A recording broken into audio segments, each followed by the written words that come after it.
My name is Jessica Chen, and at 26 years old, I just accomplished something I never thought possible. I bought my parents' house at a foreclosure auction for $180,000 below market value, and today I'm serving them an eviction notice. But this story begins 3 years ago with a single text message that shattered my world and a piano that meant everything to me. I'd love to know which corner of the globe you're watching from. And if this story speaks to you, make sure to subscribe. Tomorrow's video is one you absolutely can't miss. The message came during my lunch break at Hartwell Music Academy, where I taught piano to children and ran the evening recital programs. "We sold your piano. Sophia needs a dress for homecoming court. You should be grateful we kept you housed this long." My hands trembled as I read those words from my father, Robert Chen. That piano wasn't just an instrument. It was my grandmother's 1962 Steinway Baby Grand, worth $45,000, and the foundation of everything I'd built in my musical career. Growing up in the Chen household in suburban Phoenix meant understanding your place in an invisible hierarchy that governed every aspect of daily life. My father, Robert, commanded absolute authority as a mid-level insurance manager who treated our home like his personal kingdom. My mother, Patricia, amplified his decisions while managing the household finances with military precision. And then there was Sophia, my younger sister by 4 years, who seemed to exist in a different universe where money flowed freely and consequences never applied. The dynamic had been crystal clear since childhood. I was the responsible one, the achiever, the child who earned her place through constant productivity and contribution. Sophia was the treasure, the princess, the child whose wants automatically became family priorities. This arrangement shaped every major decision in our household, from vacation destinations to college choices to career expectations. I started contributing financially to the household when I turned 15, not by choice, but by necessity disguised as family obligation. Weekend piano lessons for neighborhood children brought in $40 here, $60 there. My father established a rule that seemed reasonable on the surface. Since I was using the family piano for my teaching business, I should contribute to household expenses. 25% of my earnings went directly to my parents, supposedly for maintenance and utilities. By 17, I was teaching 12 students regularly and performing at local venues during weekend evenings. The money felt substantial for a teenager, sometimes reaching $600 monthly during busy periods. My contribution percentage increased accordingly, 30%, then 40%, finally settling at half of everything I earned. The justification evolved with each increase. I was using more electricity for practice, creating more wear on the piano, taking up space that could be rented to others. Meanwhile, Sophia's artistic pursuits received different treatment entirely. Her dance classes, costing $300 monthly, came from the family budget without question. Her competition costumes, some costing over $800 each, were purchased immediately upon request. When she expressed interest in theater, my parents enrolled her in a prestigious acting program that cost more than my annual earnings, celebrating her creative exploration while viewing my identical pursuits as a small business venture subject to taxation. The piano itself held deep significance beyond its monetary value. My grandmother, Eleanor Chen, had been a classical pianist who immigrated from Taiwan in the 1950s with nothing but her musical talent and fierce determination. She worked as a seamstress during the day and played piano in hotel lounges at night, saving every possible dollar for 15 years to purchase that Steinway. It represented her American dream materialized, her sacrifice converted into something beautiful and lasting.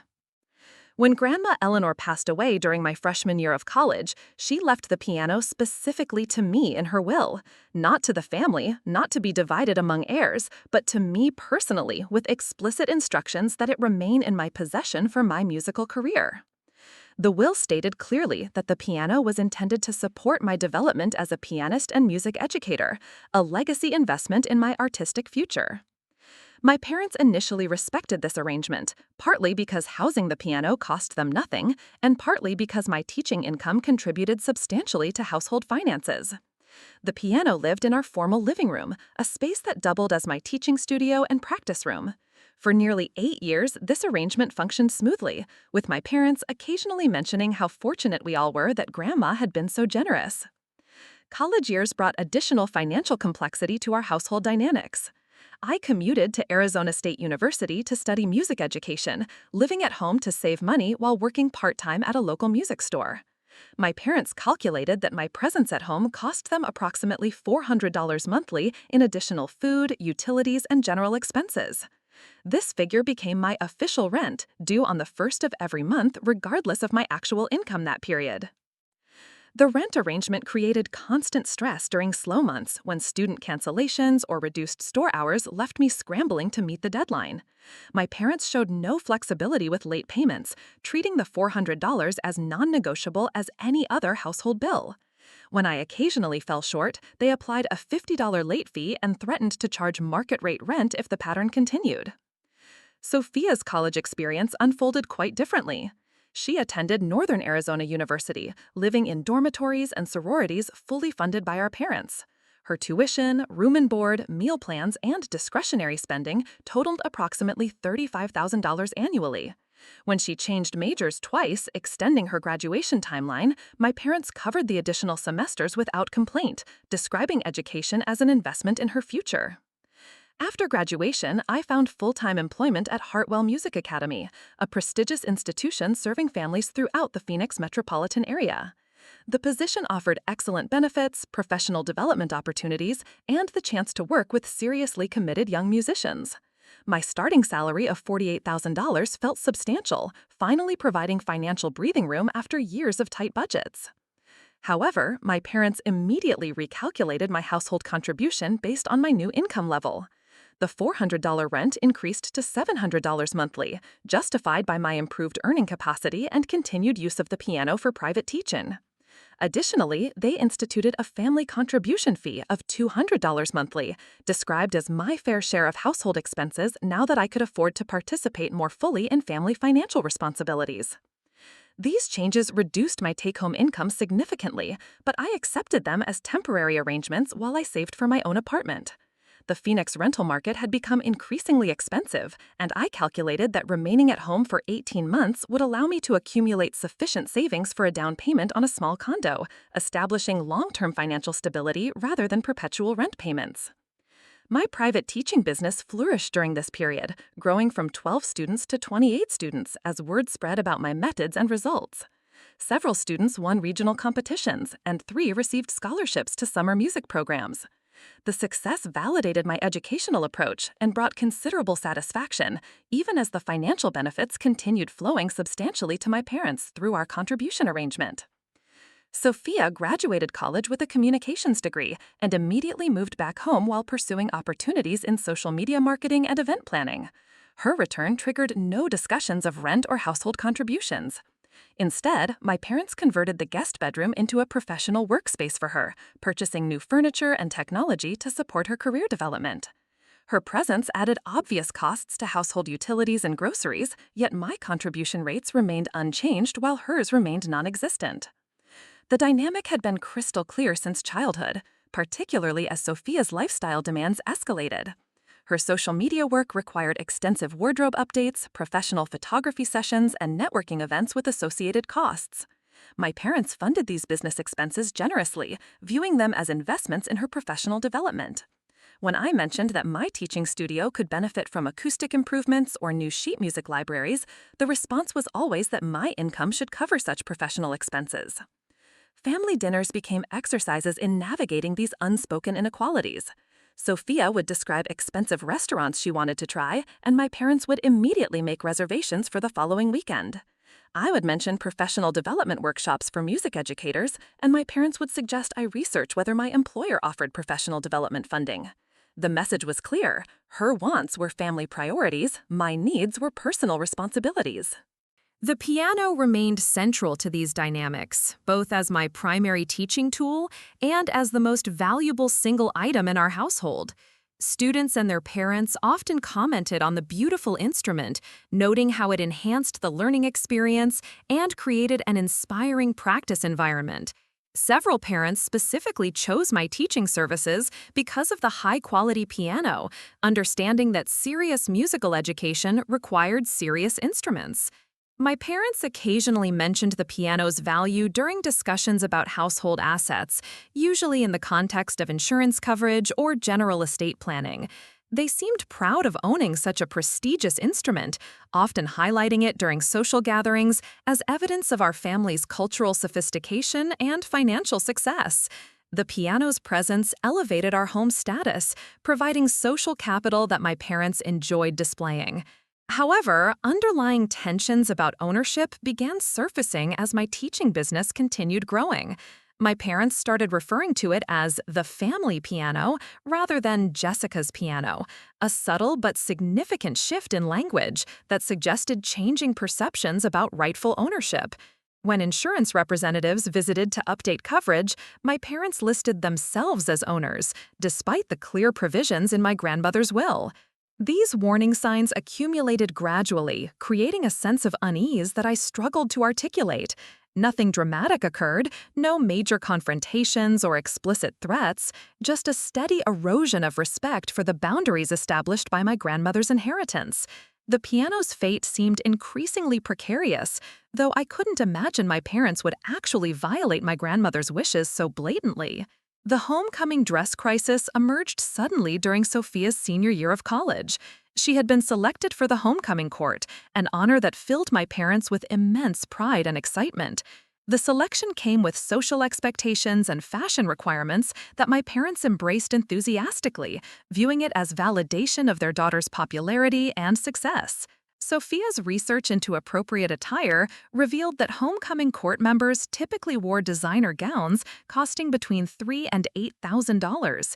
She identified a specific designer dress that cost $4,500, explaining that anything less expensive would embarrass her among the other court members and reflect poorly on our family's status within the university community. My parents agreed immediately that Sophia deserved the dress she wanted, viewing it as a once-in-a-lifetime opportunity that warranted exceptional financial commitment. However, their recent kitchen renovation had depleted their discretionary savings, and my father's insurance commissions had been lower than expected that quarter. They needed to find $4,500 quickly without damaging their credit or dipping into retirement accounts. The solution, as my father explained it later, seemed obvious and practical. The piano represented a significant asset sitting unused most of the time, generating income primarily from my personal benefit while occupying valuable space in the main living area. Selling it would provide the necessary funds for Sophia's dress while freeing up the room for more practical family purposes. From their perspective, my attachment to the piano was sentimental rather than practical. I had established my teaching career and could easily rent studio space or purchase a less expensive instrument for home practice. Steinway's value was wasted on routine teaching when it could be converted into an opportunity for Sophia's social advancement and our family's enhanced reputation within her university community. What they failed to understand, or chose not to acknowledge, was that the piano represented far more than its monetary worth. It embodied my grandmother's sacrifice, my musical foundation, and my professional credibility. It was the tangible connection to my artistic heritage and the platform for my continued growth as a musician and educator.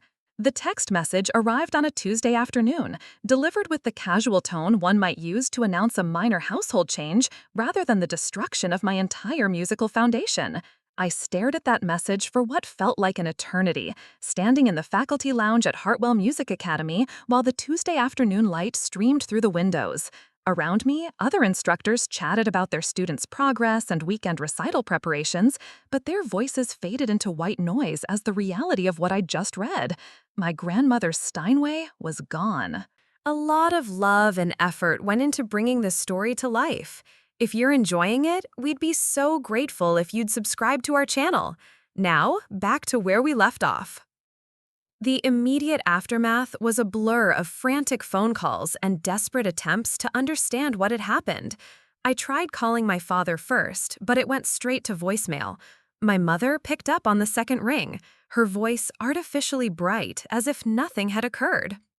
Oh, Jessica, perfect timing. I was just about to call you about Sophia's dress fitting tomorrow. The alterations are going to be stunning. Mom, what happened to the piano? I managed to get out, my voice barely steady. There was a brief pause, then an almost dismissive laugh. Your father handled all that this morning. The buyer was so excited to get such a beautiful instrument. Cash sale, very professional. We're so proud that Grandma's piano is going to a family that will really appreciate it. The casual tone she used to describe the destruction of my inheritance was breathtaking. Mom, that piano was left to me specifically in Grandma's will. You had no legal right to sell it. Jessica, don't be dramatic. We're family. What's ours is ours, and what's yours contributes to the family good. Besides, you've been using our house as your teaching studio for years. Consider this rent payment in arrears. The conversation deteriorated from there, with my mother increasingly defensive about their decision while simultaneously dismissing my emotional response as selfishness. She hung up after informing me that Sophia's dress fitting was more important than my tantrum, and that we could discuss the piano situation after the homecoming festivities concluded. I left work early that day, something I'd never done in my 3 years at the academy. The drive home felt surreal, like traveling toward a crime scene where I was both victim and witness. The familiar streets of our Phoenix suburb looked different somehow, as if the landscape itself had shifted along with my understanding of my place within my family. Walking into our house, the absence hit me immediately. The living room felt cavernous without the piano's imposing presence. For 8 years, that corner had been the heart of our home's musical life. Now it contained only empty space and indentations in the carpet where the piano legs had rested. Sophia was sprawled on the couch, scrolling through her phone with shopping bags scattered around her feet. "Oh good, you're home," she said without looking up. "I need your opinion on accessories for the dress. The shoes I ordered might be too tall, but they're so perfect with the neckline." Her complete obliviousness to what had transpired was staggering. "Sophia, do you understand what happened today?" "You mean with your piano? Dad explained everything. It's actually kind of perfect timing, because now we can rearrange this whole room. I was thinking we could put a sectional sofa here and maybe a big screen TV, make it more modern and functional." The ease with which she discussed redecorating the space where my musical career had developed revealed how little she understood about the piano's significance. To her, it had been furniture that took up space. To me, it had been the foundation of my professional identity and the tangible connection to my grandmother's legacy. That evening brought the first family meeting about the situation, though meeting was perhaps too generous for what amounted to my parents explaining their decision while dismissing my objections. My father sat in his usual chair, projecting the authority he'd wielded throughout my childhood, while my mother busied herself with paperwork related to Sophia's homecoming preparations. The piano sale netted $42,000, my father announced, as if reporting quarterly earnings. After the buyer's transportation costs and our storage fees for keeping it all these years, we cleared $38,000, more than enough for Sophia's dress and accessories, plus some left over for the homecoming dinner and photography. The casual mention of storage fees was particularly galling. They had retroactively charged me for housing my own inheritance, treating my grandmother's bequest as a burden they had generously shouldered rather than a precious gift they had been entrusted to protect. "Dad, Grandma's will specifically stated that piano was for my musical career. She wanted me to have it to support my development as a pianist and teacher."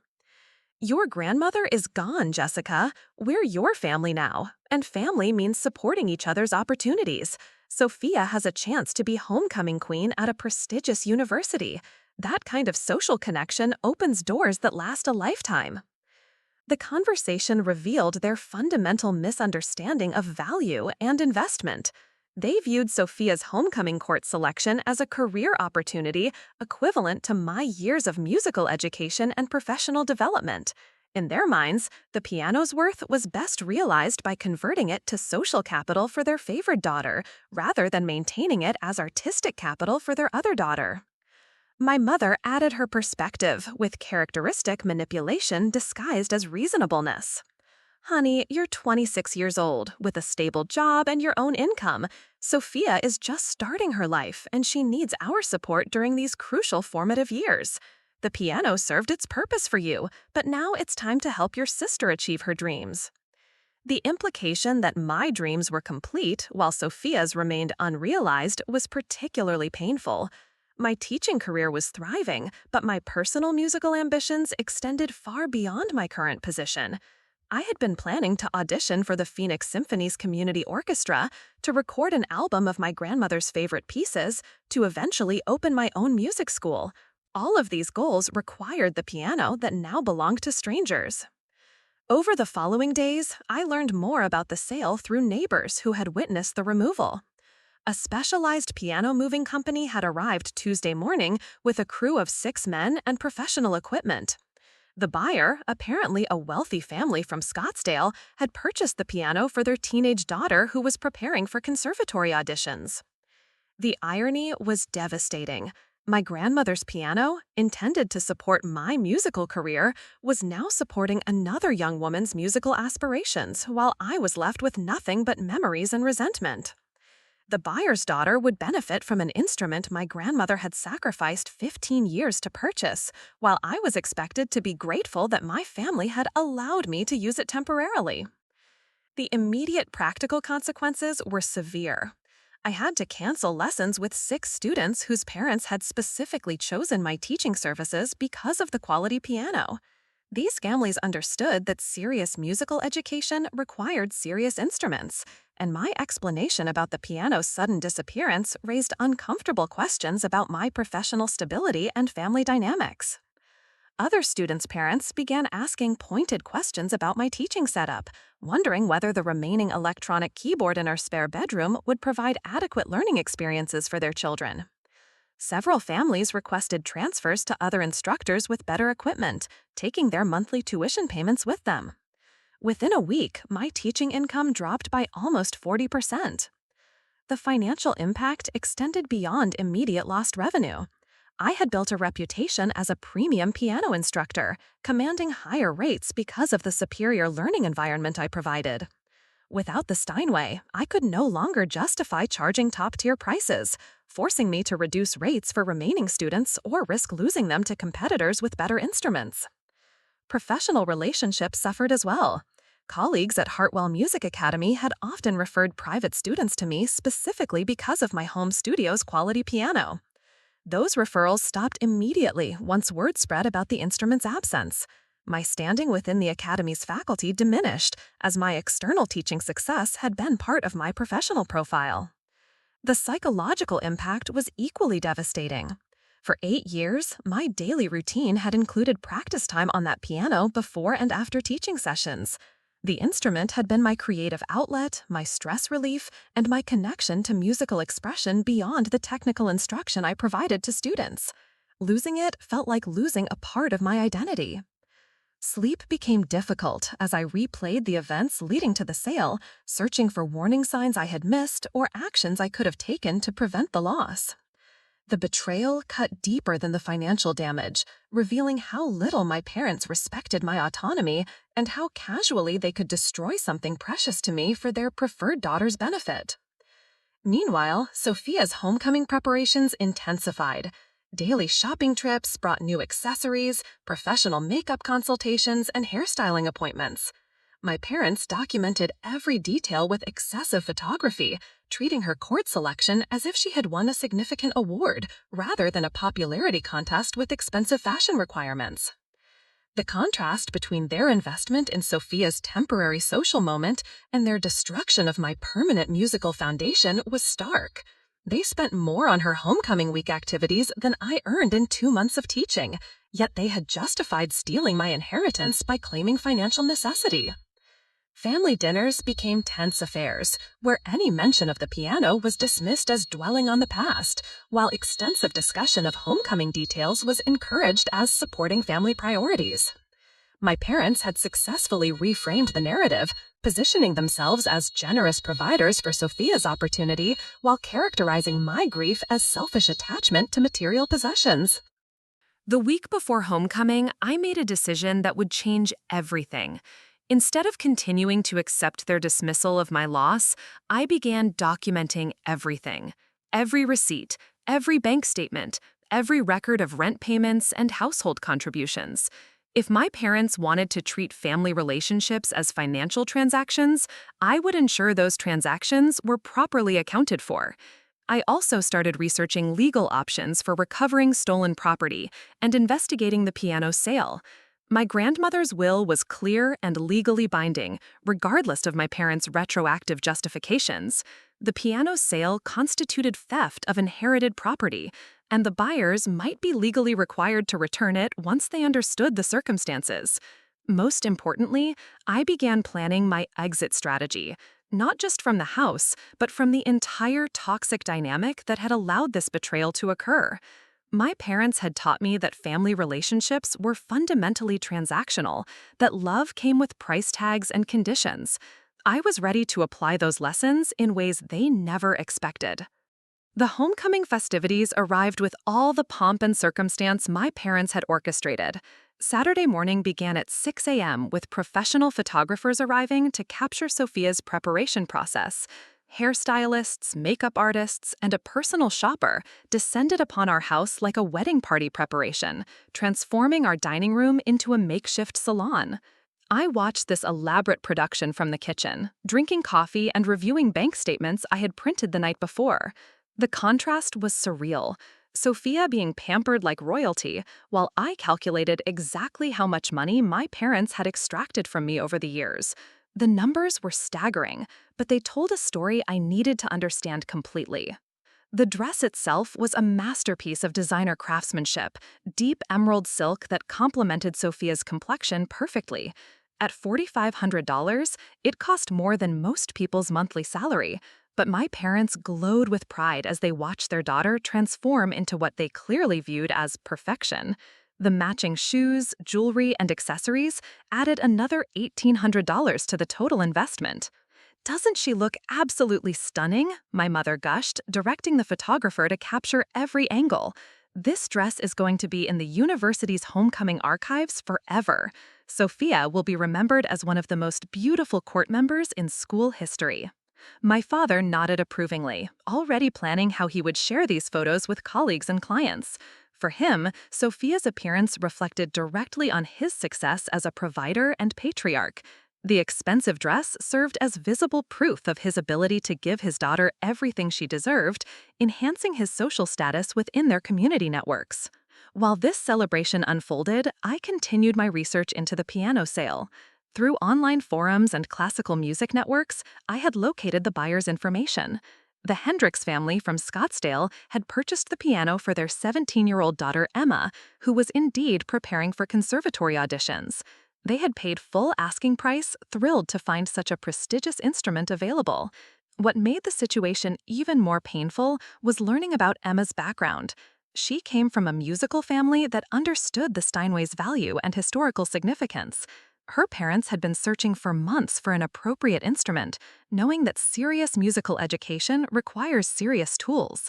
They appreciated what they purchased in ways my own parents never had. I had debated contacting the Hendricks family directly, but my research into property law suggested that approach might complicate potential legal remedies. If the sale was indeed illegal due to the inheritance laws, the buyers might be required to return the piano regardless of their innocent purchase. Involving them prematurely could create additional complications. Instead, I focused on building my legal case through documentation and evidence gathering. My grandmother's will was unambiguous about the piano's intended ownership, but I needed to establish the timeline of when my parents had gained access to the title and registration documents. Bank records showed they had handled insurance payments, which might have given them opportunity to claim ownership falsely. The homecoming dinner took place at the Phoenician Resort, Phoenix's most prestigious hotel. My parents had reserved a private dining room for 12 people, including Sophia's court escort, his parents, and several family friends they wanted to impress. The cost for the evening exceeded $3,000, not including transportation and additional photography services. I was invited, of course, but my attendance was clearly expected rather than desired. My role was to witness Sophia's triumph and demonstrate family unity for the assembled guests. Throughout the dinner, conversations centered on Sophia's accomplishments, her bright future, and how fortunate our family was to have such a remarkable daughter representing us. No one mentioned the piano. No one acknowledged that this celebration was funded by destroying my inheritance and professional foundation. The narrative had been crafted carefully to position my parents as generous providers rather than thieves, and everyone at the table participated enthusiastically in that fiction. "Jessica, you must be so proud of your sister," commented Mrs. Patterson, a family friend whose own daughter had failed to make homecoming court. "Sophia represents everything wonderful about your family's values and priorities." I managed appropriate responses while internally seething at the hypocrisy. Yes, our family's values were indeed on full display: favoritism, financial manipulation, and the casual destruction of one child's dreams to fund another child's vanity projects. These were the values being celebrated and admired by our social circle. The actual homecoming ceremony was held at the university's football stadium before the game. Sophia rode on a decorated float, waving to crowds while wearing the dress that had cost my grandmother's piano. She looked genuinely happy, radiant even, completely unaware that her moment of glory was built on theft and betrayal. My parents filmed everything with professional equipment they had rented for the occasion. They hired a videographer to create a commemorative documentary of Sophia's homecoming experience, planning to preserve every moment for posterity. The irony was bitter. They were documenting their own crime, celebrating the fruits of their theft. After the ceremony, there was an after-party at a country club where families gathered to extend the celebration. More photography, more congratulations, more validation of my parents' decision to prioritize Sophia's social achievements over my musical career. I endured 3 hours of forced smiles and hollow congratulations before finally escaping. That night, alone in my bedroom while my family celebrated downstairs with extended relatives and friends, I made several crucial phone calls. The first was to a property attorney who specialized in inheritance disputes. The second was to a private investigator who could research the piano's chain of ownership. The third was to my bank, requesting detailed records of all transactions related to my account over the past 8 years. The attorney's initial consultation was encouraging. "Inheritance theft is more common than people realize," she explained. "Family members often assume they can redistribute assets according to their own priorities rather than the deceased's explicit wishes. Your grandmother's will creates a clear legal obligation that your parents violated." She outlined the potential remedies available, including forced restitution and criminal charges for theft of inherited property. The case would be strengthened by documentation of the piano's value and evidence that my parents had acted without legal authority. Recovery might take months, but the law was clearly on my side. The private investigator's findings were equally revealing. My parents had contacted 4 different piano dealers before finding one willing to handle the sale without extensive ownership verification. The chosen dealer had accepted my father's forged documents because the commission on a $42,000 sale was too lucrative to question carefully. Most significantly, the investigator discovered that my parents had been planning the sale for several weeks before Sophia's homecoming court selection. They had researched the piano's value, contacted dealers, and prepared fake ownership documents well in advance. The dress emergency was simply convenient timing for a theft they had already planned. This revelation transformed my understanding of their betrayal. The piano sale wasn't an impulsive reaction to Sophia's unexpected needs. It was a calculated conversion of my inheritance into liquid assets they could control. The homecoming dress was merely the excuse, not the reason. Armed with this knowledge, I began planning my response carefully. Legal action would recover the piano's value, but it wouldn't address the years of financial exploitation or prevent future manipulations. I needed a more comprehensive solution that would permanently alter the family dynamic and ensure my independence. The key insight came while reviewing my rent payment records. For 8 years, I had paid my parents nearly $40,000 in rent, utilities, and household contributions. That money, combined with the piano's value, represented substantial assets that had been extracted from my income and inheritance. Instead of simply fighting for restitution, I could use these assets strategically. Phoenix's real estate market had been fluctuating significantly over recent years. Property values had risen dramatically in some areas while declining in others, creating opportunities for knowledgeable buyers with available capital. My parents' neighborhood had experienced some decline due to economic pressures affecting middle-income families throughout the region. More intriguingly, I discovered through public records research that my parents' mortgage was larger than I had realized. They had refinanced several times over the years, extracting equity to fund various expenses. Their current mortgage balance was approximately $240,000 on a house worth roughly $320,000. The most revealing discovery came through employment verification databases. My father's insurance sales had declined significantly over the past 2 years due to industry changes and increased competition. His income was nearly 30% lower than the figures he had been reporting to our family, which explained some of the financial pressure that had motivated the piano sale. My mother's part-time bookkeeping work provided minimal income, barely covering her personal expenses. Together, their reduced earnings were insufficient to maintain their current lifestyle and mortgage payments comfortably. They were experiencing genuine financial stress, though they had hidden it carefully from both daughters.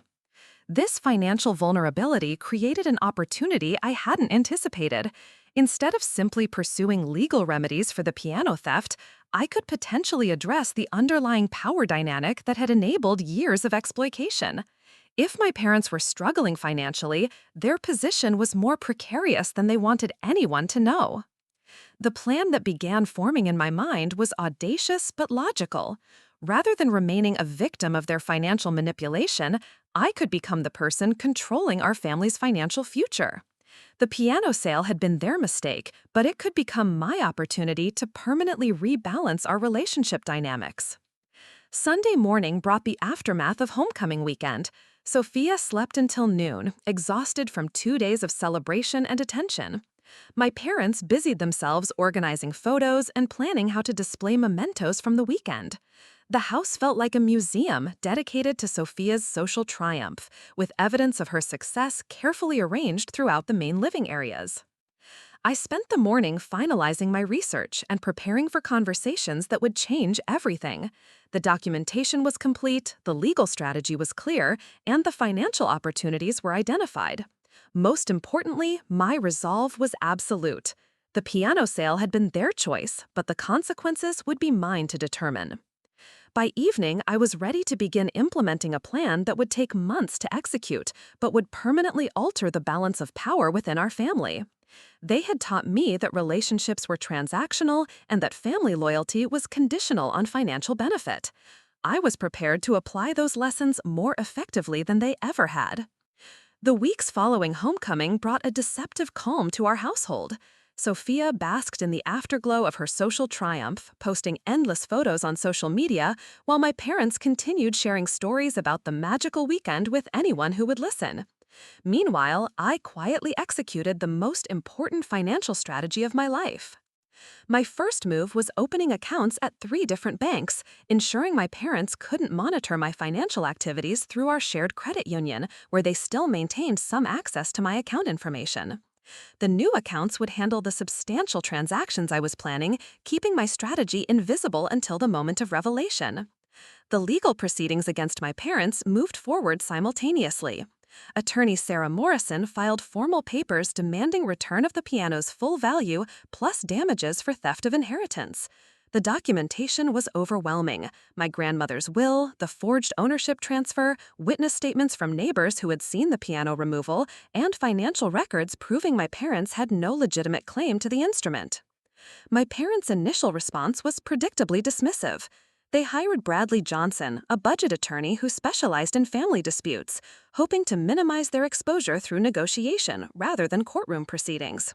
Johnson's strategy focused on portraying the situation as a misunderstanding between family members rather than outright theft. Sarah Morrison demolished this argument methodically. The deceased's will specifically designates Jessica Chen as sole owner of the piano, with explicit instructions that it remain in her possession for her musical career. Mr. and Mrs. Chen housing costs are irrelevant to their daughter's legal ownership of inheritance property. This is theft, plain and simple. The mediation revealed how unprepared my parents were for a serious legal challenge. They had assumed family pressure and emotional manipulation would resolve the situation, never anticipating that I would pursue formal legal remedies. My father grew increasingly agitated as Johnson failed to present compelling arguments for their position.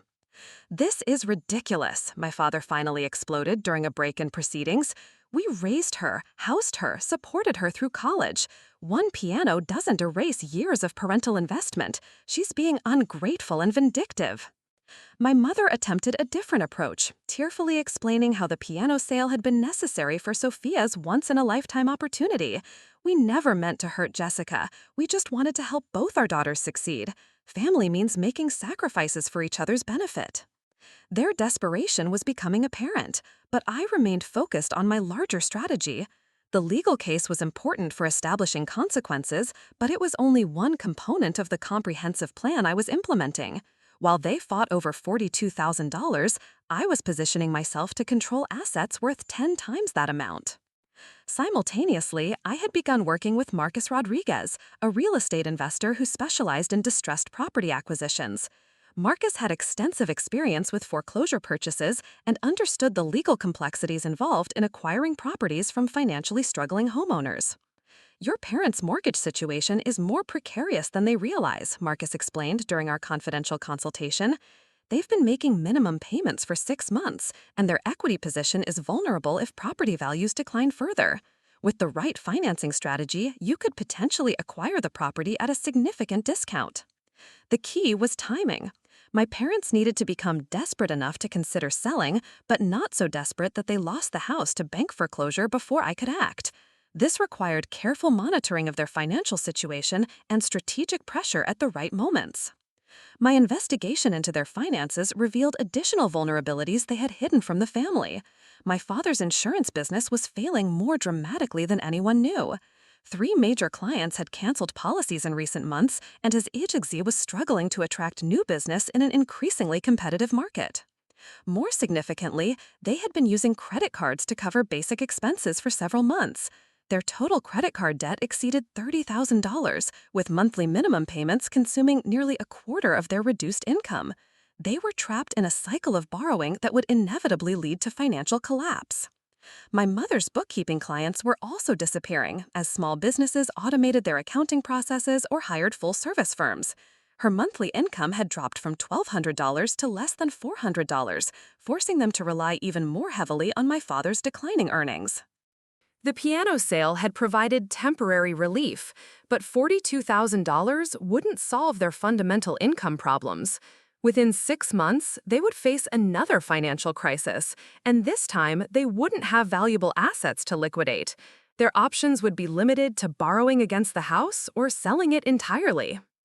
This timeline created the perfect opportunity for my intervention. I began accumulating capital through multiple sources: savings from my teaching income, a personal loan secured against my future earnings, and most importantly, a private investment from my Uncle David, my mother's brother, who had been horrified by the piano theft. Uncle David had always been the family member who understood my musical ambitions and respected my grandmother's wishes. When I explained the legal situation and my strategic response, he immediately offered substantial financial support.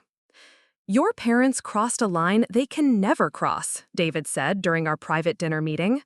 "Eleanor specifically wanted you to have that piano, and Patricia and Robert violated her dying wishes for their own convenience. I'll provide whatever capital you need to teach them consequences they'll never forget." David's contribution of $75,000 transformed my purchasing power dramatically. Combined with my other resources, I could now make competitive offers on properties in my parents' price range. The plan was becoming feasible. While building my financial position, I also had to manage the deteriorating situation at home. My parents' stress about the legal case was affecting their behavior toward both daughters, though in characteristically different ways. Sophia remained insulated from their financial worries, but she was beginning to notice the tension and arguments that occurred when she wasn't present. My relationship with my parents had become openly adversarial. They no longer attempted to maintain the fiction of family harmony, instead treating me as an enemy who had betrayed family loyalty for personal gain. Dinner conversations were stilted affairs, where basic civility barely concealed mutual hostility. "We gave you everything," my father would mutter during these uncomfortable meals.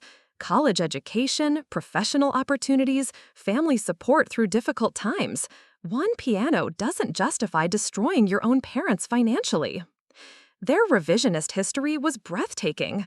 They had charged me rent throughout college, extracted fees for every family benefit, and stolen my inheritance without remorse. Yet they portrayed themselves as generous victims of my unreasonable demands for justice. My mother's approach was more manipulative, alternating between guilt trips and attempts at emotional reconciliation.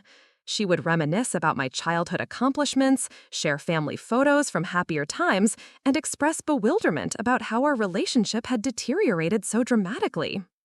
"I just don't understand what happened to my sweet daughter," she would say with calculated sadness. "The Jessica I raised would never pursue legal action against her own family. Something has poisoned your heart against us." These psychological tactics might have worked in the past, but my perspective had fundamentally changed. I now understood that their love had always been conditional on my compliance with their financial demands. The piano theft had simply revealed the transactional nature of our relationship more clearly than previous manipulations. Sophia's position became increasingly complicated as she recognized the severity of the conflict. Her homecoming triumph had been overshadowed by legal proceedings that threatened the family's financial stability and social reputation. She began asking pointed questions about the piano situation, forcing our parents to defend decisions they couldn't justify convincingly. "I thought Jessica agreed to help with my dress expenses," Sophia mentioned during one family dinner. "But the legal papers make it sound like you sold her piano without permission. That doesn't seem right." My parents' explanations became increasingly convoluted as they tried to maintain Sophia's support while minimizing their legal exposure. They portrayed me as vindictive and unreasonable while insisting they had acted appropriately under difficult circumstances. "Jessica is exaggerating the situation for attention," my father explained. "The piano belongs to the family, and families make decisions together. She's angry because we didn't consult her first, but legally, we were within our rights." These lies were becoming harder to maintain as evidence mounted against them. Sarah Morrison had obtained copies of the forged documents and witness statements that contradicted their version of events. The truth was becoming undeniable, even to family members who wanted to believe their explanations. Meanwhile, my real estate strategy was advancing rapidly. Marcus had identified several properties and foreclosure proceedings that could serve as practice runs for the more complex acquisition I was planning. We toured distressed homes, analyzed financing options, and refined our approach for maximum efficiency. "The key is understanding seller motivation," Marcus explained as we reviewed potential properties. "Desperate sellers make poor negotiators, especially when they're trying to avoid public embarrassment. Your parents will eventually reach that point, and when they do, you'll be positioned to offer them a solution that serves your interests." The psychological pressure on my parents was intensifying from multiple directions. Legal fees were accumulating faster than they had anticipated, their income continued declining, and credit card payments were consuming increasing portions of their budget. Most importantly, their social reputation was beginning to suffer as word spread about the lawsuit. Friends and neighbors were learning about the piano theft through court documents that had become public record. The story was particularly scandalous because it involved violating a grandmother's dying wishes for temporary social status. Their standing within their social circle was deteriorating rapidly. By December, just 2 months after homecoming, my parents were showing signs of genuine financial desperation. They had borrowed against my father's life insurance policy, maxed out their remaining credit cards, and begun discussing the possibility of selling the house to resolve their mounting debts. This was the moment I had been waiting for. Their financial position was weak enough to force consideration of options they would never have accepted under normal circumstances. Most importantly, they were desperate enough to prioritize quick resolution over maximum profit. The stage was set for the final phase of my plan. Within weeks, I would present them with an offer that would solve their immediate financial problems while permanently altering the power dynamic within our family. They had taught me that family relationships were essentially business arrangements. I was ready to prove I had learned that lesson better than they ever imagined. January brought the financial reckoning my parents had been desperately trying to avoid. Their credit card companies began calling daily, demanding payments that exceeded the monthly income. The mortgage company sent official notices about missed payments, and my father's insurance agency received a formal warning about declining performance metrics that could result in franchise termination. The legal settlement for the piano had been finalized in December, requiring my parents to pay $48,000 in restitution plus attorney fees. Sarah Morrison had negotiated aggressively, securing not just the piano's value, but additional damages for emotional distress and lost business income from my teaching clients. The total judgment exceeded $60,000. My parents had hoped to appeal the decision, but Bradley Johnson advised them that their legal position was hopeless. The evidence was overwhelming, and further litigation would only increase their financial exposure. They were forced to accept a payment plan that consumed nearly all of my father's remaining income for the next 18 months. "This is destroying our lives," my mother confided to Aunt Susan during a phone call I overheard. "Robert's business is failing, we can't make the house payments, and now we owe Jessica more money than we can possibly pay. I don't know how we got to this point." The irony was exquisite.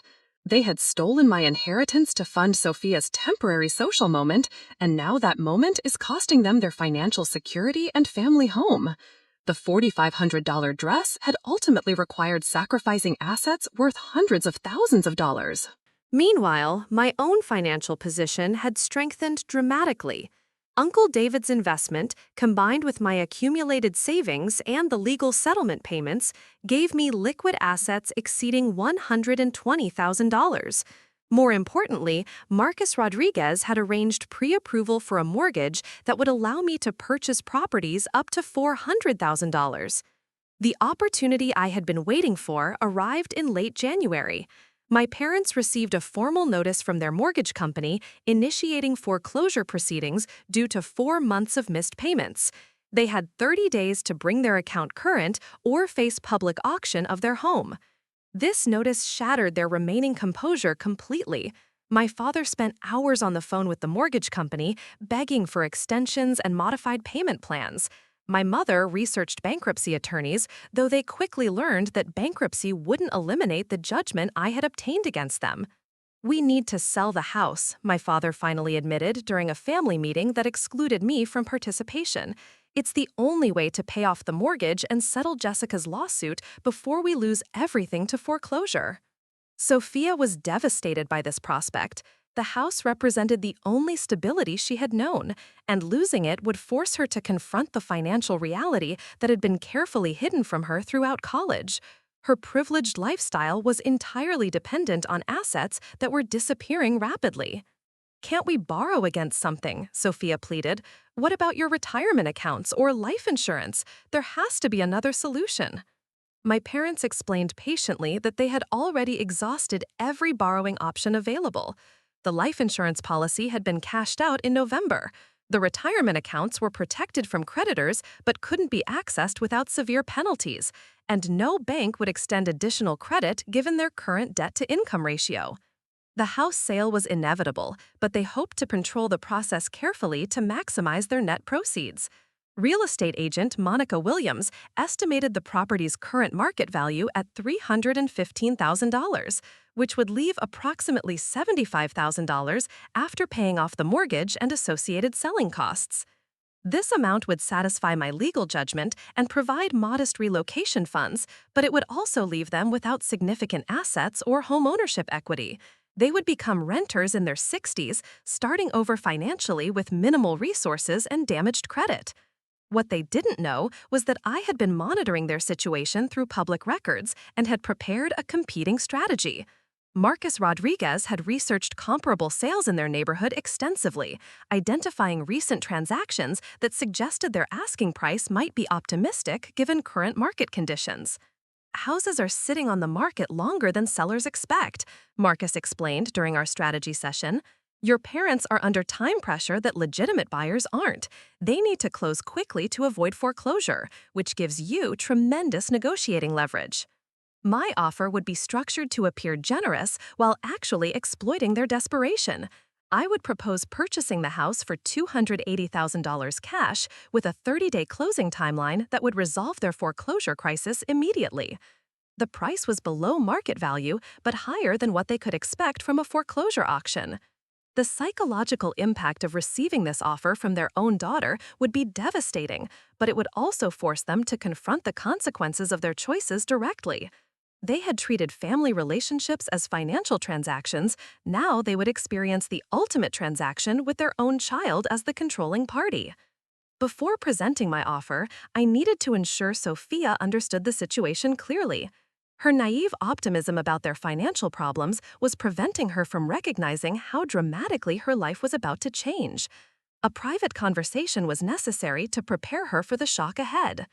I found her in the backyard one Saturday morning, scrolling through social media while seemingly oblivious to the crisis unfolding around her. Her Instagram feed showed friends from college starting careers, traveling, and enjoying post-graduation freedom that she took for granted. Sophia, we need to talk about what's really happening with Mom and Dad's finances, I began, sitting beside her on the patio furniture that would probably be sold along with the house. I know they're having some money problems, she replied without looking up from her phone, but they'll figure it out. They always do. Maybe Dad's business will pick up or Mom will find better clients. Her detachment from reality was staggering, but understandable given how carefully our parents had shielded her from financial consequences throughout her life. She had no framework for understanding a genuine financial crisis because she had never experienced limitations or trade-offs. Sophia, they're losing the house. The bank is foreclosing because they can't make the mortgage payments. In 30 days, we'll all need to find somewhere else to live. This information finally captured her attention. She put down her phone and stared at me with genuine shock, as if I had announced that gravity no longer functioned properly. That's impossible. Houses don't just get taken away from people. There are laws and protections. They must be exaggerating to get sympathy or something.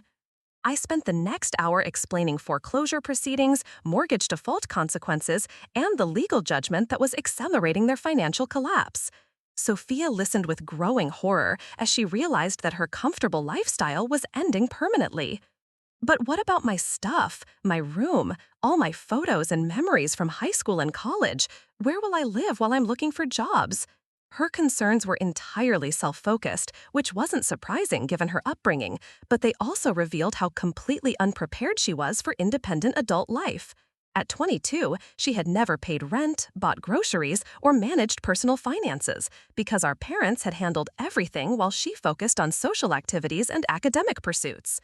You'll need to find your own apartment and job immediately, I explained. Mom and Dad won't be able to support you financially anymore. Their income is barely covering basic survival expenses.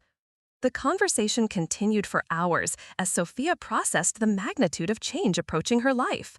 She alternated between denial, anger, and desperation, cycling through emotions as she grasped different aspects of their situation. "This is all because of your stupid lawsuit," she finally accused. "If you hadn't sued them over the piano, they could have worked out their money problems privately. You're destroying the family for revenge." Her accusation was predictable but infuriating. She still couldn't understand that the piano sale was theft, not a family financial decision. More importantly, she refused to acknowledge that years of financial irresponsibility and favoritism had created the underlying problems. "Sophia, they stole $45,000 from me to buy you a dress for one night. That money was my inheritance from Grandma Eleanor, specifically left to support my musical career. They committed a crime, and now they're facing consequences. It was just a piano. You could have bought another one with your teaching money, but this house is our family home. We can't replace it." Her inability to understand the significance of my grandma's bequest or the professional impact of losing that specific instrument demonstrated how thoroughly our parents had indoctrinated her with their value system. Material possessions that served her interests were precious and irreplaceable. Assets that belonged to me were expendable commodities. Despite her resistance to accepting responsibility, Sophia was clearly terrified about her immediate future. She had no savings, no credit history, and no experience with independent living. Her college degree in communications provided minimal job prospects, and she had never worked consistently enough to develop professional references. "What am I supposed to do?" she asked, finally abandoning her defensive anger in favor of genuine vulnerability. "I don't know how to find apartments or apply for jobs. Mom and Dad always handled everything." For the first time in our adult relationship, Sophia was acknowledging her dependence and asking for help rather than expecting automatic support. This vulnerability created an opportunity for genuine connection that hadn't existed while she remained the protected favorite daughter. "I can help you with apartment hunting and job applications," I offered, "but you need to understand that your lifestyle is going to change dramatically. No more designer clothes, expensive restaurants, or social activities that cost hundreds of dollars. You'll be living on entry-level wages like most college graduates." She nodded reluctantly, beginning to grasp that her period of financial privilege was ending permanently. The conversation marked the first time she had confronted adult responsibilities without parental protection, and her fear was palpable. Over the following days, Sophia's behavior towards our parents changed noticeably. She began asking pointed questions about their financial decisions and demanding honest explanations about their situation. Her naive trust in their competence was replaced by anxiety about her own security. "Why didn't you tell me how bad things were?" she confronted them during dinner. "I've been making plans based on thinking everything was normal, but you've been hiding a financial disaster from me." My parents struggled to maintain their protective facade while explaining their situation honestly. They wanted to preserve Sophia's confidence in their abilities while preparing her for dramatic lifestyle changes. The contradictions in their approach became increasingly obvious as they tried to minimize their failures while acknowledging serious consequences. The stage was set for my final move. Within days, I would present them with an offer that would solve their immediate crisis while permanently altering our family dynamics. They had spent years teaching me that family relationships are fundamentally transactional. The time had come to demonstrate how well I had learned that lesson. The moment of truth arrived on a cold February morning when I presented my parents with an offer that would change everything forever. I had prepared the proposal meticulously with Marcus Rodriguez, ensuring every detail favored my position while appearing reasonable enough to force their acceptance. I found them in the kitchen, hunched over financial documents and foreclosure notices spread across the breakfast table. Coffee cups sat forgotten as they calculated and recalculated numbers that never improved no matter how many times they reviewed them. The stress had aged them visibly in recent weeks, adding lines to their faces and gray to their hair. "I have a solution to your financial problems," I announced, placing a formal purchase offer on the table between their scattered papers. "I'm prepared to buy the house for $280,000 cash, with closing in 21 days.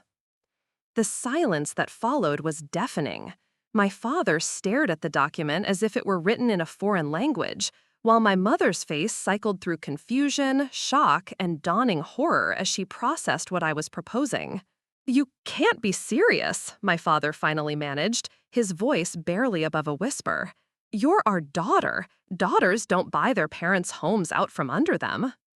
"Parents don't steal their daughters' inheritances either," I replied calmly. "But here we are, dealing with the consequences of choices you made. This offer solves your foreclosure problem and provides enough money to settle your debts and relocate." Marcus had calculated the numbers precisely. $280,000 would pay off their remaining mortgage balance of $235,000, cover closing costs of approximately $8,000, and leave them with roughly $37,000 in net proceeds.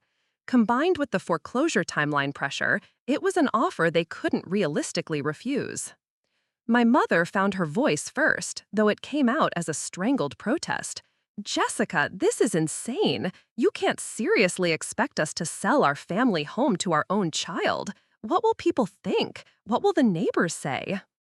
"People will think you're fortunate to have a daughter who prevented your foreclosure and saved your credit rating," I answered. "The alternative is a public auction where you'll receive significantly less money and face complete financial humiliation." The brutal logic of my offer was undeniable, but the emotional impact was devastating.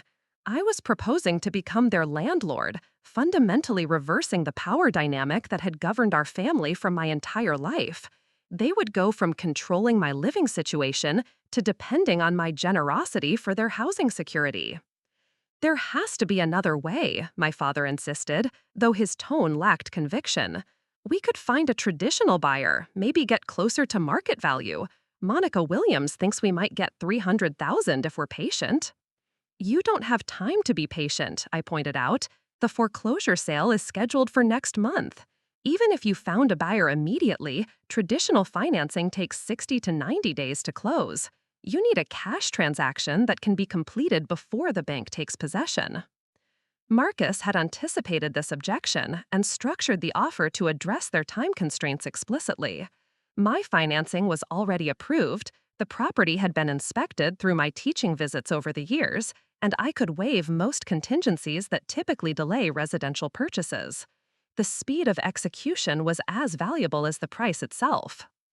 Sophia appeared in the kitchen doorway, drawn by the escalating tension in our voices. She looked between our parents and me, trying to understand the situation from our fragmented conversation and their obvious distress. "What's happening?" she asked, though the answer was clearly written in our parents' shocked expressions and my composed demeanor. "Jessica is trying to buy our house," my mother explained, her voice breaking slightly. "She wants to purchase the home where she grew up and force us to move out. Our own daughter is trying to make us homeless." The dramatic interpretation was typical of my mother's manipulation tactics, but it wouldn't work this time because the facts were too clear and the alternatives too limited. I wasn't making them homeless. I was preventing their homelessness while teaching them consequences they had avoided for too long. "Actually, I'm offering to let you stay as tenants," I clarified, producing a second document that outlined rental terms. Fair market rent for this area is approximately $1,800 monthly. I'm willing to charge you $1,200, well below market rate, with a month-to-month lease agreement. This revelation created another layer of shock. Not only was I proposing to buy their house, but I was also offering to become their landlord, controlling their housing security in the same way they had controlled mine for years. The symmetry was perfect and pointed. My father's face had turned an alarming shade of red as he processed the full implications of my proposal. "This is blackmail. You're extorting us using our financial desperation. No court would enforce this kind of coercive transaction." "Every aspect of this offer is completely legal," I assured him. "I'm providing fair market value for a distressed property sale, offering rental terms below market rate, and solving your immediate financial crisis. If you prefer foreclosure and homelessness, that's certainly your choice." The beauty of the situation was that I held all the leverage while appearing generous and reasonable. They couldn't accuse me of taking advantage because I was offering better terms than they could obtain elsewhere. Yet those terms would permanently alter our family hierarchy in ways they found psychologically unbearable. Sophia had been listening to this exchange with growing understanding and horror. "Wait, so you'd be our landlord? You'd own the house and we'd pay you rent to live here? That's completely insane." "It's what I've been doing for the past 8 years," I reminded her. "Paying rent to live in a house where someone else made all the decisions about my living conditions. Now you'll understand what that arrangement feels like from the other perspective." The role reversal was so complete it was almost artistic.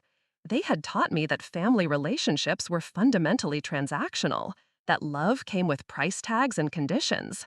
Now I'm applying those lessons more effectively than they ever had, using their own financial desperation against them. My mother attempted one final emotional appeal, calling upon family bonds that had never protected me when I needed them. "Jessica, please don't do this to us. We're your parents. We raised you, loved you, gave you everything we could. Surely that counts for something in your heart." "You gave me bills," I corrected. "You charged me rent throughout college, took my inheritance, and stole my grandmother's piano to fund Sophia's social activities.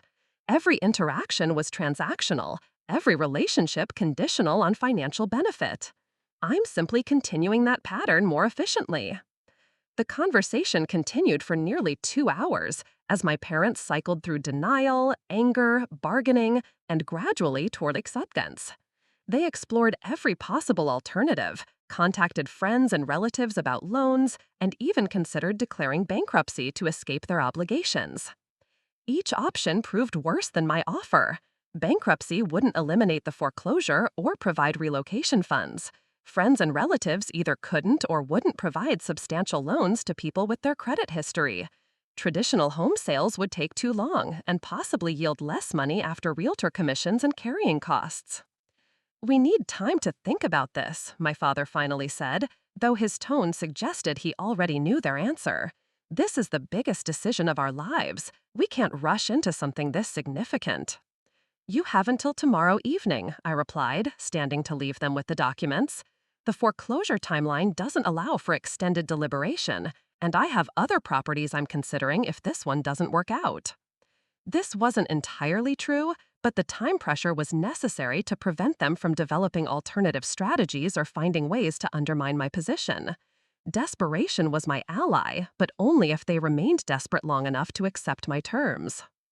That evening, I listened from my bedroom as my parents held urgent conversations with various family members, explaining their situation and asking for advice.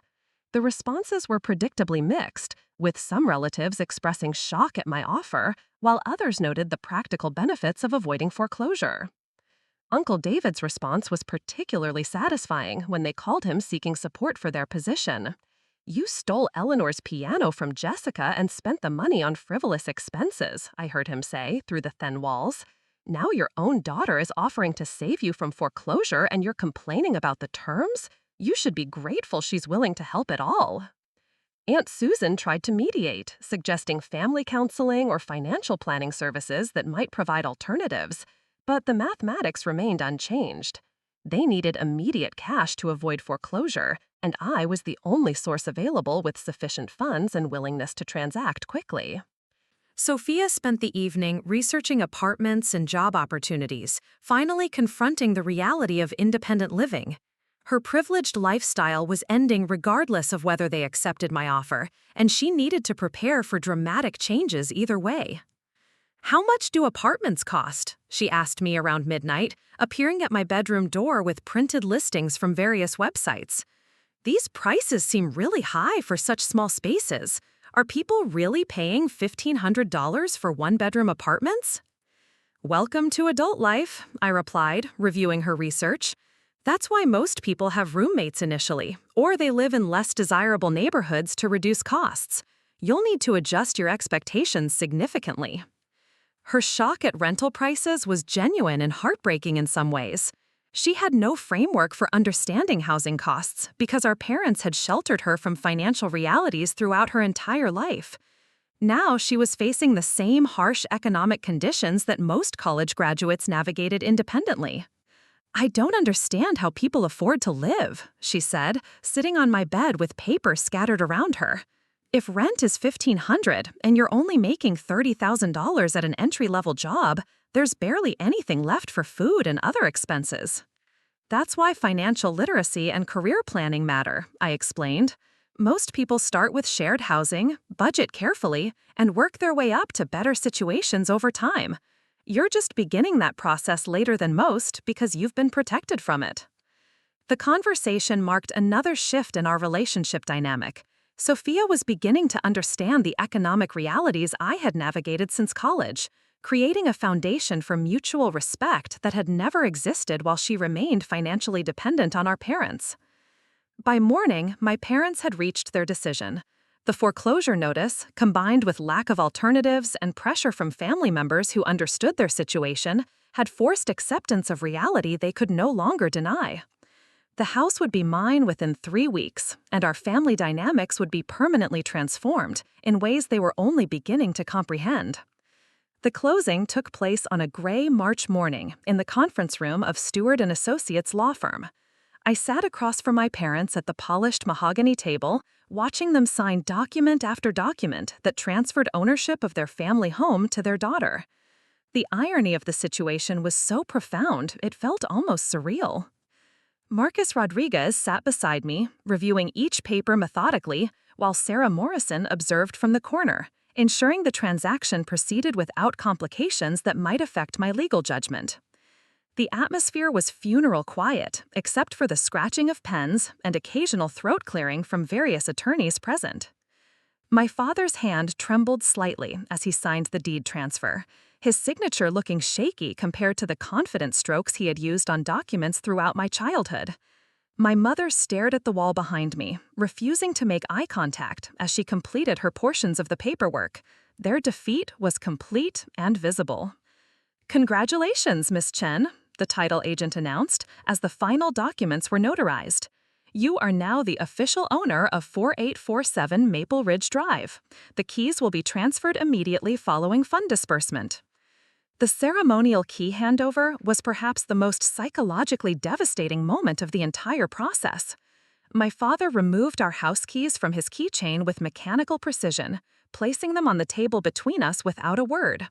I picked them up calmly, noting how warm they still felt from his pocket. "Thank you," I said simply, understanding that any elaboration would be needlessly cruel. The transaction was complete, and further commentary would serve no purpose beyond psychological torture. The financial settlement occurred exactly as planned. After paying off their mortgage balance and closing costs, my parents received a cashier's check for $34,000, enough to relocate but insufficient to purchase another home or maintain their previous lifestyle. They had become renters in their 60s, starting over with minimal assets. Within an hour of closing, I served them with formal notice that their tenancy would begin the following month under the terms we had discussed. Rent of $1,200 would be due on the 1st, with a security deposit of $1,800 required before occupancy. Late fees would apply after a 5-day grace period. The rental agreement I had prepared was legally bulletproof, but psychologically devastating. Every clause reminded them of their dependent status, from restrictions on modifications to requirements for landlord approval before hosting overnight guests. They were living in their former home under conditions I controlled completely. Sophia had found a studio apartment in Tempe, sharing space with 2 roommates she had met through online housing groups. The transition to independent living was shocking for someone who had never managed personal financing, but she was adapting with determination that surprised everyone, including herself. "It's actually kind of liberating," she admitted during one of our weekly coffee meetings. "I never realized how much energy I spent worrying about Mom and Dad's approval for everything. Now I make my own decisions, even if they're sometimes wrong." Her perspective on our family dynamics had evolved dramatically over the months following the house sale. Distance from our parents' influence allowed her to recognize patterns of manipulation and control that had shaped her entire life. She was developing independence and critical thinking skills that had been suppressed by years of overprotection. "I understand now why you were always so tense around them," Sophia continued.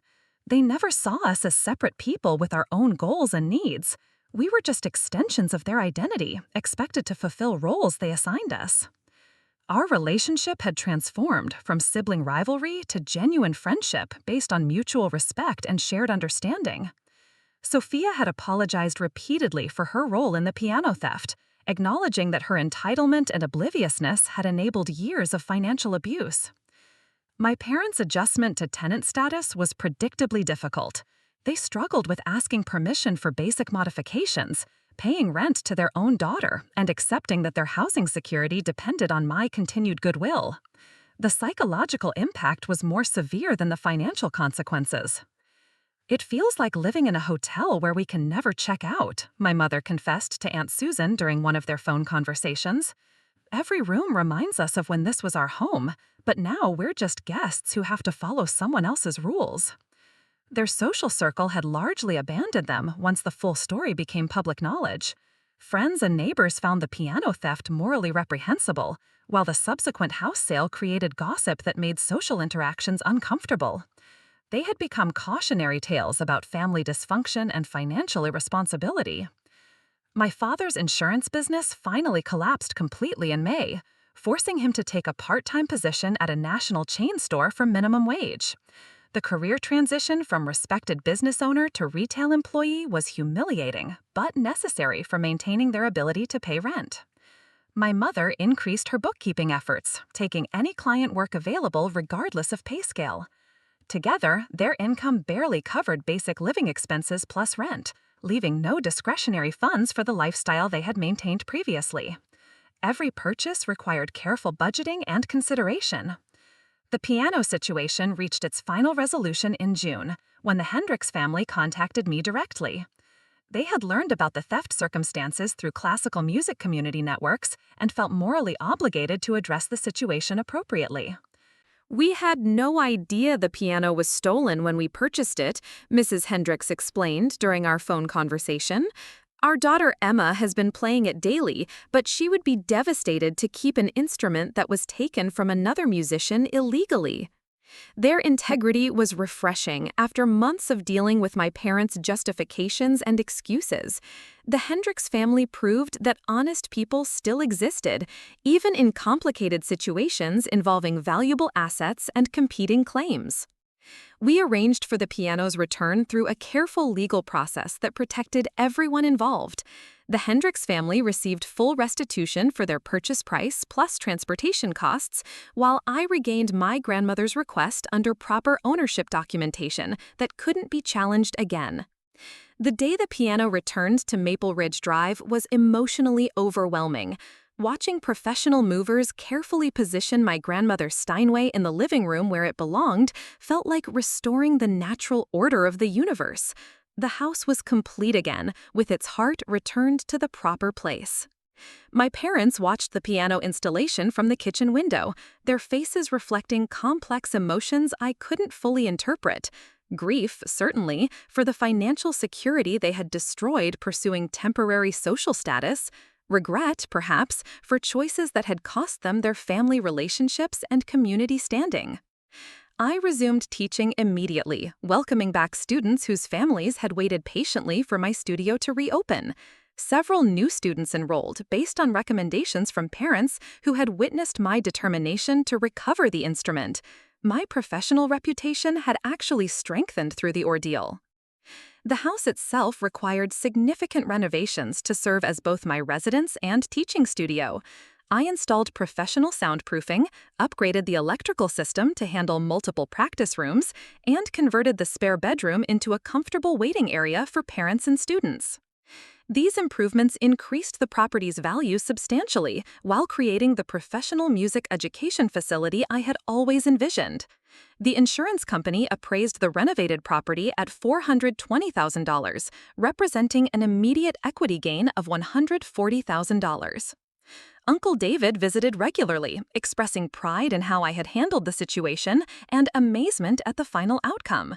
"Your grandmother would be so proud," he said during one piano recital I hosted for my students.